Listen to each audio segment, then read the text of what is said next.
Hi friends. హీరోగా entry ఇచ్చి 10 ఏళ్ల అయినప్పటికీ ఒక్క హిట్ కొట్టలేకపోయారు అక్కినేని యంగ్ హీరో అఖిల్. మూడో తరం వారసుడిగా ఎంట్రీ ఇచ్చినప్పటికీ ప్రేక్షకులను ఆకట్టుకోవడంలో విఫలం అయ్యారు. ముఖ్యంగా ఏజెంట్ సినిమా డిజాస్టర్ తర్వాత చాలా విమర్శలు ఎదుర్కొన్నారు. అయితే ఈ విమర్శలను పక్కన పెట్టి అఖిల్ ఈసారి గ్యాప్ తీసుకుని పక్కా మాస్, మసాలా కథని ఎంచుకొని లెనిన్ తో బాక్సాఫీస్ను దున్నేయాలని నిర్ణయించుకున్నారు. మురళీ కిషోర్ అబ్బూరి దర్శకత్వంలో రాయలసీమ బ్యాక్డ్రాప్లో పక్కా మాస్ కమర్షియల్ ఎలిమెంట్స్తో రూపొందుతుంది. అఖిల్ పుట్టినరోజు సందర్భంగా ఈ సినిమా నుండి విడుదల చేసిన టైటిల్ అనౌన్స్మెంట్ గ్లింప్స్ ప్రేక్షకుల అంచనాలను మరింత పెంచాయి. ఇక్కడ ఆసక్తికర విషయమేమిటంటే ఈ సినిమాలో అఖిల్ తండ్రిగా అక్కినేని నాగార్జున నటించనున్నారని వార్తలు వస్తున్నాయి.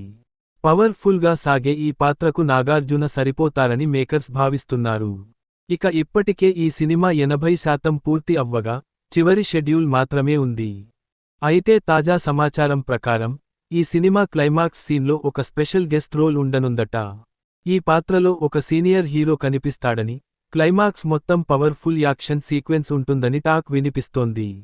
కానీ ఆ సీనియర్ హీరో ఎవరు అనేది ఇంకా అధికారికంగా వెల్లడించలేదు. ఈ వీడియో మీకు నచ్చితే లైక్ చేయండి, షేర్ చేయండి. మన ఛానల్ని సబ్స్క్రైబ్ చేయడం మర్చిపోకండి. Bye friends.